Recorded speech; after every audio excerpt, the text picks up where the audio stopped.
ఆంధ్రప్రదేశ్లో ఈ తీవ్రవాద కార్యకలాపాలు నిశ్శబ్దంగా జరిగిపోతున్నాయి అనడానికి సజీవమైనటువంటి సాక్ష్యం మరొకసారి స్పష్టమైంది. లేటెస్ట్గా ఆ మధ్యన నంద్యాల దగ్గర దొరికారు. అట్లాగే ఎక్కడి నుంచినో వచ్చి తమిళనాడు నుంచి వచ్చి మరి పట్టుకెళ్ళినటువంటి సందర్భం చూసాం.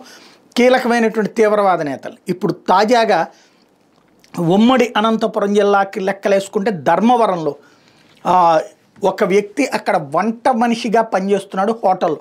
అతని పేరు నూర్. ఇతను కోటా కాలనీలో ఉంటున్నాడు. ఏకంగా తీవ్రవాద కార్యకలాపాలు దేశవ్యాప్తంగా చేస్తున్నాడు అన్నటువంటి కారణంగా ఇతన్ని అదుపులోకి తీసుకున్నది ఎన్ఐఏ. అతని ఇంట్లో సోదాలు చేశాక కానీ బయటపడలేదు. లోకల్ పోలీసులకు సహకారంతో తీసుకునేదాకా తెలియలేదు. 2 రోజులైంది అతను అదుపులో తీసుకుని, ఎవరికి తెలియలేదు. అంత సైలెంట్గా ఆపరేషన్ చేసి ఇంట్లో వెతికితే 16 సిమ్ కార్డులు దొరికినాయి. పాకిస్తాన్తో రెగ్యులర్ టచ్లో ఉన్నాడు. పాకిస్తాన్ వాళ్ళతో వాట్సాప్ కాల్స్ మాట్లాడుతున్నాడు. ఇప్పుడు అతన్ని విచారిస్తున్నారు.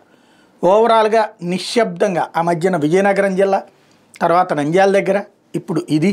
ఈ సంఘటన చూశాక అయినా సరే మన పోలీస్ శాఖ, మన ఇంటెలిజెన్స్, మన స్పెషల్ బ్రాంచీలని ఇప్పటిదాకా రాజకీయ నాయకులు ప్రత్యర్థుల్ని ఎలాగ వేధించాలి, లేకపోతే వాళ్ళ జాతకాల గురించి తెలుసుకునే ప్రయత్నం చేస్తున్నాం తప్పించి వాళ్ళ అసలు ఉద్యోగం నక్సలిజం, తీవ్రవాదం, లేదంటే కనుక అసాంఘిక శక్తుల యొక్క కదలికల మీద కన్నేయటం, అట్లాంటిది వదిలేసాం మనం. పోలీసింగ్కి సంబంధించినటువంటి కీలకమైంది.